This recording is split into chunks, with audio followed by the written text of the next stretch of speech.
Assalamualaikum dan salam sejahtera.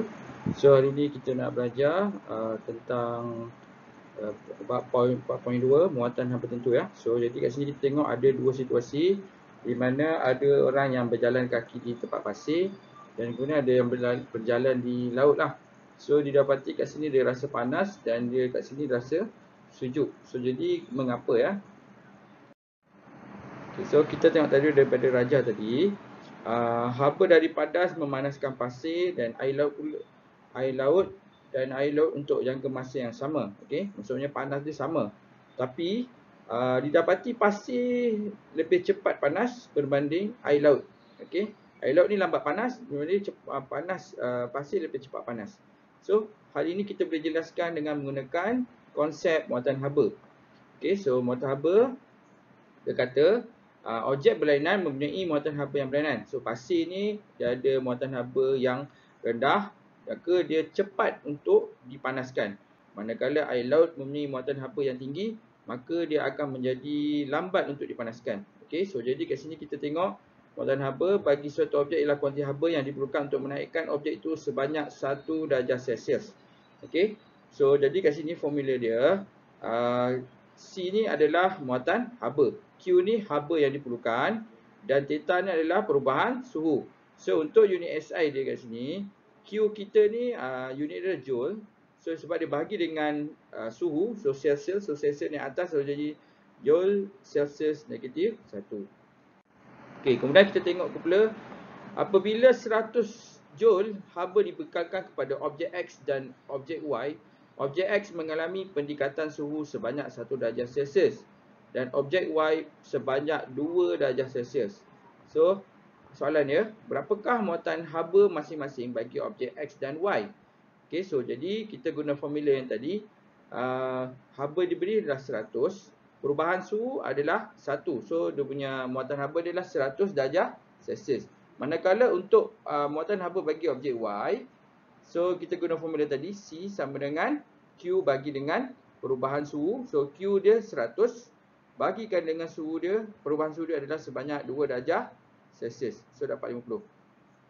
So jadi apa kesimpulan kita boleh buat adalah objek X punya muatan haba yang lebih tinggi daripada objek Y. Oleh itu peningkatan suhu objek X kurang daripada objek Y. So maksudnya suhu dekat objek ni dia lambat untuk dipanaskan lah. Okey, kalau objek ni dia lebih cepat berbanding objek X. Umpama macam tadi lah pasir dengan air ya. So jadi air lambat dipanaskan, pasir tu cepat dipanaskan. Okey, kita tengok situasi lain. Okay, muatan haba bagi suatu objek meningkat apabila jisim objek tersebut meningkat. Okey, so jadi dia juga bergantung kepada jisim. Sebagai contoh, dua buah cerit yang serupa, satu diisi penuh dengan air dan satu lagi diisi separuh. Okey, so ada dua cerit, satu penuh, satu separuh. So jadi air di dalam cerit yang diisi penuh dengan mengambil masa yang lebih lama untuk mendidih berbanding air cetit yang diisi separuh. Okey. Hal ini menunjukkan bahawa air jisim yang besar mempunyai haba yang tinggi berbanding dengan air jisim yang kecil. So jadi maksudnya kalau lagi banyak jisim dia, lagi lama untuk dipanaskan. Okey. Okey, so kita tengok pula situasi harian yang melibatkan muatan haba. Okey, pertama contohnya adalah kita masak sup ya. Okey, selepas dibiarkan menyejuk untuk suatu tempoh, sup di dalam mangkuk besar adalah lebih panas berbanding sup yang berada di dalam mangkuk yang kecil. So kalau kita compare ni besar, kalau bandingkan dengan kamu punya mangkuk kecil tu, mana lebih cepat untuk disejukkan? Okey. So jadi yang mangkuk kecil tu lebih kecil, lagi cepat berbanding di dalam mangkuk besar ni lah. Okey. So maksudnya ni menunjukkan makin besar jisim, semakin lama untuk disejukkan. Okey, selain itu papan pemuka kereta mempunyai muatan haba yang lebih kecil berbanding cushion fabrik. Okey, penyerapan haba daripada sinaran matahari menyebabkan papan pemuka mengalami peningkatan suhu yang lebih tinggi berbanding cushion fabrik. Okay, so jadi contoh kalau kamu tengok kamu duduk dalam kereta kan, kalau kita pegang kat sini, kita akan rasa panas berbanding dengan dekat cushion fabrik. Okey, kenapa? Sebab muatan haba yang berada di di quotient lebih besar. Okey, haba yang lebih kecil berbanding quotient fabrik ya. Umumnya muatan haba yang lebih kecil. Okey, so jadi yang kat sini muatan haba dia kecil, so jadi dia cepat panas. Yang ini muatan haba dia besar, so dia lambat untuk dipanaskan. Okey. Okey, seterusnya kita tengok perbezaan suhu yang ketara dalam keranggang. Okey, kita tengok ini kawasan padang, ini kawasan simen. Okey. Muatan haba dekat rumput ni lebih besar. Yang ni simen lebih kecil. Itu sebab dekat padang rumput ni dia kurang panas berbanding dekat simen. Okey, kita tengok seterusnya. Okey. Ada situasi logam yang manakah lebih panas. Okey, kat sini dia bagi tahu ada seorang jurutera, dia nak pilih bahan mana nak gunakan. Pertimbangkan untuk memilih satu logam mempunyai sesuai bagi bahan pembinaan bangunan. Logam itu mempunyai sifat lambat menjadi panas. Okey. Oleh sebab muatan haba logam bergantung kepada jisim objek berbanding antara logam yang berlainan, perlu dibuat berdasarkan muatan haba bagi satu setiap logam. Sifat ini dikenali sebagai muatan haba tentu. So jadi C kecil ya. So dia dikenali sebagai muatan haba tentu. So jadi dia ada 3 bahan. 3 bahan ni jisim dia sama, lebih kurang 1 kg. So dia nak pilih mana satu yang material yang elok, okey, untuk digunakan untuk sebagai bahan pembinaan, okey, supaya dia ada 3 ni logam lah, supaya dia mempunyai sifat lambat menjadi panas. So jadi bila kita nak cari yang sifat yang menjadi panas, so kita kena cari muatan haba tentu yang lebih besar, okey, lebih besar. Okey, so sebagai contoh muatan haba tentu bagi logam aluminium ialah 900 joule kg negeri 1. Hal ini bermaksud 1 kg aluminium memerlukan 900 joule haba untuk meningkatkan suhunya sebanyak 1 darjah Celsius. So jadi ini formula untuk muatan haba. Ini formula untuk muatan haba tentu. So ada beza ya. Sini ni tak ada jisim. Yang ini ada jisim. Okey, so jadi kalau ini kita boleh tulis sebagai C sama dengan Q sama dengan MC theta. Atau ini dah jadikan C ni sebagai muatan haba ni sebagai subjek. Ini pun sebagai subjek. Okey, so kat sini adalah jadual muatan haba tentu. Kalau kita tengok air dia punya muatan haba tentu dia 4200. Itu sebab air kalau kita masak dia lambat untuk dipanaskan sebab muatan haba tentu dia tinggi. Kalau kita tengok aluminium pula 900 joule, okey. So jadi kalau kita gunakan aluminium, kalau sebab aluminium atau besi dia cepat dia panas. Contoh kalau kamu masak contoh kopi kan, kamu bancuh pakai air panas. Kalau kamu pegang hujung tu cepat je panas sebab besi ni muatan haba tu dia kecil. So jadi dia bila tak kisahlah dia guna besi ke aluminium ke, ini kira dia lebih kecil lah berbanding air So jadi bila dia kecil, dia cepat untuk dipanaskan. Kalau kita tengok contoh lain macam pan, periuk, okey, semua tu dibuat daripada aluminium atau besi atau dia dah campur lah untuk mengelakkan karat supaya dia cepat untuk dipanaskan. Okey. Kalau katakan kita guna kayu. Tengok. Kayu dia punya muatan haba tu 1000 lebih, okey. So jadi kalau macam tadi, macam yang situasi di mana yang engineer tadi kan, okey, dia nak gunakan mana satu logam yang bagus, so dia gunakan aluminium lah. Sebab apa? Aluminium dia punya muatan haba dia lebih besar berbanding besi-besi lain Kalau kita tengok besi 450, kuprum 350, emas yang muatan haba dia tu memang sangat-sangat kecil lah. So jadi lambat untuk bangunan tu rasa panas lah. Okey. Bukan rasa panas, dia structure dia dah lambat panas. Okey. Okey, so seterusnya kita tengok soalan seterusnya. Soalan nota seterusnya. Okey, dia kata kat sini air merupakan bahan yang mempunyai nilai muatan haba tentu yang tinggi. Air dapat menyerap banyak haba dengan peningkatan suhu yang kecil. Hal ini menjadikan air ejen penyejuk yang baik. Bahan logam pula mempunyai nilai muatan haba yang lebih rendah berbanding dengan bahan bukan logam. Oleh itu, objek diperbuat daripada bahan logam cepat menjadi lebih panas dibekalkan suatu kuantiti haba. So jadi apa-apa logam kalau dipanaskan, dia cepat untuk dipanaskan sebab muatan haba dia tu dia kecil. Okey. Okey, so dekat sini nilai muatan haba tu lebih tinggi. Nilai muatan haba tu bagi ni yang kita dah tengok tadi lah. Okey. Okey, so seterusnya kita tengok kepada eksperimen eksperimen macam mana nak tentukan muatan haba tentu air. Okey, so bahan-bahan yang diperlukan termometer, air, bika, kertas tisu. Okey, so dibalut kat sini supaya haba yang di dalam ni tidak keluar. Okey. Okey, kemudian dia ada bekalan kuasa. Okey, so jadi kat sini ada formula ya. Q sama dengan MPT. Q ni haba. So PT ni, P ni power atau kuasa, T ni masa. So jadi kuasa elektrik kita boleh guna formula Q sama dengan PT. So jadi kita boleh guna formula ni PT sama dengan MC theta. Theta 2 tolak T1 ni adalah perubahan suhu. Okey. So jadi daripada sini kita jadikan C tu muatan haba tentu sebagai subjek. So PT sama dengan bahagi dengan M perubahan suhu lah. Okey, selepas beberapa minit, okey, dia dipanaskan.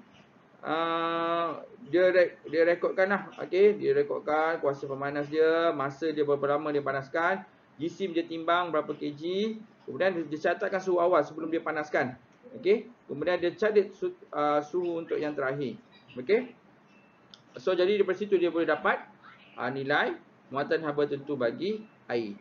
Okey, so jadi kat sini dia kata soalan mengapakah bika itu dibalut dengan tisu. Okey, so macam cikgu cakap tadi lah, untuk mengelakkan haba di dalam ni keluar daripada persitaran. Okey, kemudian mengapakah suhu theta 2 tidak diambil sebaik saja masa pemanasan 5 minit. Okey, kenapa dah panas sebenarnya terus tak ambil. Okey, sebab kita nak dia mencapai keseimbangan terma sampai dia punya suhu tu tetap dan tak berubah. So itulah bacaan terakhir dia. Okey. Okey, seterusnya kita pergi ke seterusnya. Okey, bagaimana untuk menentukan haba tentu aluminium. Okey, tadi kita gunakan air. So sekarang kita tukar, kita gunakan aluminium. Okey. So kita guna aluminium. Okey, bahan-bahan dia lebih kurang sama, cuma ni tukar dia aluminium. Okey, so jadi ambil suhu awal. Okey, ambil suhu awal sebelum dipanaskan. Kemudian hidupkan pemanas rendam pada masa yang sama. Okey, kita panaskan dan masa pun dicatatkan. Selepas 9 minit kita matikan. Okey. Dan kemudian mencatatkan suhu blok yang terakhir. Okey. So kita guna formula yang sama. So kita tengok apakah yang boleh dilakukan untuk membolehkan sentuhan terma yang lebih baik antara berbuli termometer. Okey, so ni kita campur dengan dalam termometer ni dengan ni kita letak minyak supaya kontak sentuhan terma tu lebih baik antara aluminium dengan termometer. Okey, kemudian diberi nilai muatan tentu dah 900 bandingkan nilai muatan aluminium diperoleh dengan nilai yang diberi. Okey, so jadi mungkin kita dalam eksperimen akan dapat lebih rendah. Okey, so dia faktor-faktornya macam seperti haba tu terlepas ke persediaan. Walaupun kita dah balut dengan tisu, tetap akan ada juga benda yang kita tak boleh kawal. Okey. Okey, so jadi ini contoh-contoh aplikasi muatan haba tentu. So jadi kat sini kita tengok rumah-rumah guna kayu. Kayu muatan haba tentu dia tinggi. So bila dia tinggi, dia menjadikan dia lambat untuk panas, rumah tu panas. So contohnya macam rumah-rumah dekat iklim khalistiwa. Okey, so kat dalam rumah ni rasa lambat untuk dipanaskan. So dia sejuk je.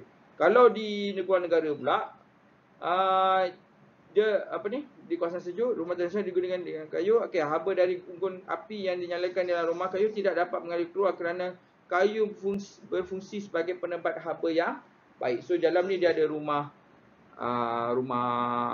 unggun kan. So okey, rumah api. So dia panjang. So jadi haba dalam tu dia lama dalam tu. Dia tak terkeluar cepat begitu saja. So jadi rumah tu terasa hangat walaupun dekat luar tu sejuk.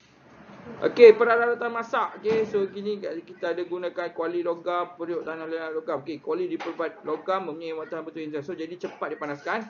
Manakala periuk tanah diperbuat dari tanah yang muatan haba tinggi. So jadi makanan boleh kekal lama panas dalam tempoh yang masa agak lama. So jadi dalam periuk ni makanan ni akan rasa lebih lama, dia punya tahan lama. Okey. Okey, kemudian sistem radiator kereta. So, pembakaran bahan api dalam enjin kereta menghasilkan kuantiti haba yang besar. Ini perlu dibebaskan untuk mengelakkan pemanasan enjin. Air mempunyai muatan haba tentu yang tinggi dan digunakan sebagai enjin penyejuk. Pam akan mengepang air ke dalam blok enjin. Air akan mengalir melalui blok enjin untuk menyerap haba yang terhasil. Okey, air panas mengalir ke radiator. Udara sejuk disedot masuk oleh kipas supaya haba di dalam air panas dapat dibebaskan dengan cepat melalui sirip penyejuk. Okey. So jadi itulah cara dia untuk proses, okey, proses di mana sistem radiator kereta berlaku. Okey. Ni lapisan luar angkasa, okey. So kapsul angkasa dalam perjalanan ke bumi, geseran ini meningkatkan suhu menyebabkan kapsul angkasa itu terbakar. Oleh itu, lapisan luar kapsul diperbuat daripada bahan muatan haba tentu dan takat lebur yang tinggi. Okey, so ni kita tengok ni penghasilan bahan tinggi ni banyak. Okey, so kita tengok dalam ni atas ni dia ada lapisan simen, papan tebat, kepingan konkrit. Okey. Ini adalah bertujuan styrofoam ni muatan haba yang tinggi dan dapat mengurangkan penyerapan haba di perairan untuk mengurangkan suhu di dalam bangunan. So jadi dalam bangunan ni tak adalah ada rasa panas sangat. Okey, dia tetap ada panas juga tapi dapat dikurangkan. Okey, peralatan masak. Okey, badan periuk diperbuat dari aluminium, muatan haba tentu yang rendah. Hal ini menyebabkan periuk dipanaskan dengan cepat. Okey, pemegang periuk pula diperbuat dari plastik muatan haba yang tinggi. Hal ini memastikan pemegang periuk lambat menjadi panas dan selamat dikendalikan. Okey, so ini bayu laut. Okey, bayu laut. Okey, daratan mempunyai muatan haba yang lebih rendah daripada laut. Oleh itu, suhu daratan meningkat dengan lebih cepat daripada suhu laut pada waktu siang. Udara di daratan menjadi lebih panas dan naik ke atas. Okey. Okey, dia panas, dia naik dan atas. So jadi udara yang lebih sejuk daripada laut akan bergerak ke arah daratan sebagai bayu laut. Okey. Okey, seterusnya bayu darat. Okey, laut mempunyai muatan haba tentu yang lebih tinggi daripada daratan. Okey, laut mempunyai muatan haba tentu yang lebih tinggi daripada daratan. Kat sini muatan dia lebih tinggi. Oleh itu suhu laut menurun lebih lambat. Okey, suhu dia turun lambat. Kat sini panaslah. Daripada so, jadi udara di atas permukaan laut yang panas akan naik. So yang panas ni akan naik. Udara yang lebih sejuk daripada daratan, sini sejuk, akan bergerak ke laut. Okey, so ini kita namakan sebagai bayu darat. Okey, sekarang kita tengok pula penyelesaian masalah yang melibatkan muatan haba tentu. Okey, sebuah blok logam berjisim 0.5 kg dipanaskan oleh sebuah pemanas elektrik berkuasa 50 watt selama 90 saat. Suhu blok itu meningkat daripada 20 darjah Celsius hingga 45 darjah Celsius. Hitung muatan haba tentu logam itu. So jadi kita cari perubahan suhu dulu, iaitu 45 tolakkan dengan 20. So 45 tolak 20 atau 45 tolak 20. So dapat 25 darjah Celsius. Kemudian jisim diberi 0.5 kg. Kuasa pemanas diberi 50 watt dan suhu masa 90 saat. So kita guna formula T sama dengan Q sebagai dengan perubahan suhu ya. So Q ni sama dengan PT. P ni kuasa iaitu tadi 50 watt dan T ni adalah masa 90 saat. Kemudian jisim adalah 0.5 dan perubahan suhu tadi 25 darjah Celsius. So jadi kita tekan kalkulator dapat ni lah. So ni unit dia. Unit SI dia. So J ni datang daripada Q. M ni kg. So bawa ke atas jadi kg ni. So kemudian suhu ni bawa ke atas, so Celsius negatif 1. Okey, seterusnya contoh 2, 20 gram air mendidih pada suhu 100 darjah Celsius dituangkan ke dalam sebuah gelas yang mempunyai 200 gram air pada suhu bilik 20 darjah Celsius. Hitungkan suhu air campuran itu. Okey. So dia kata ada air 20 gram, suhu dia 100 darjah Celsius. Kemudian ada 200 gram air, suhu dia 28 gram. So dia campurkan. So suhu air ni berapa?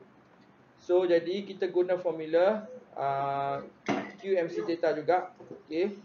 So yang pertama jisim satu ni lah. Okey, 20 gram tukar kepada kg bagi dengan 1000. Perubahan suhu 100 tolak Y. Kenapa 100 tolak Y? Ini suhu dia 100 besar. Besar tolak kecil. Okey, tak mungkin bila air ni bercampur suhu dia makin tinggi. Contoh ni 1 darjah Celsius campur dengan 28 darjah. So dia akan jadi 120. Tak. Suhu tu dia akan di antara 28 hingga 100. So tersebab 100 tolak Y. Kemudian M2 yang ini tukar kepada kg, so dapat 0.2 kg. Okey, so jadi kenapa Y tolak 28 perubahan suhu ni? Sebab Y ni lebih besar daripada 28. So Y tolak 28. So muatan haba tertentu air kita dia ada berilah, biasa soalan akan baginya. Okey. Kecuali soalan tu adalah mencari muatan haba tertentu air. Okey. So dia beri 4200. Okey. So guna sebab haba yang dibebaskan ni sama dengan haba yang diserap. So Q1 sama dengan Q2. So masukkan je dalam formula. So M1 tadi 0.02, C ni 4200. So sebenarnya C ni kita boleh cancel sebab dia air kan, sebenarnya sama, so boleh cancel. So 0.2 tapi ni dia tak cancel lah, dia darab je. So 0.2 ni darab ni dapat 8400, darab 100 dapat ni. So dia darab ni dia kembangkan dapat 84. Y ni darab ni dapat ni. Ni darab ni dapat 23520. So kita susun yang negatif, yang ini pindah sebelah dia jadi dapat 924 Y. Negatif 2350 ni kita yang ni bawa ke sebelah je tambah. So jadi 31920. So jadi Y dapat 34.55 darjah Celsius. Oleh itu suhu kami adalah 34. So ni jawapan dia. So ini kerja rumah kamu lah. Okay, so dia buat dan hantarlah dia dah siap. Okay, sekian, terima kasih kerana menonton video ni ya.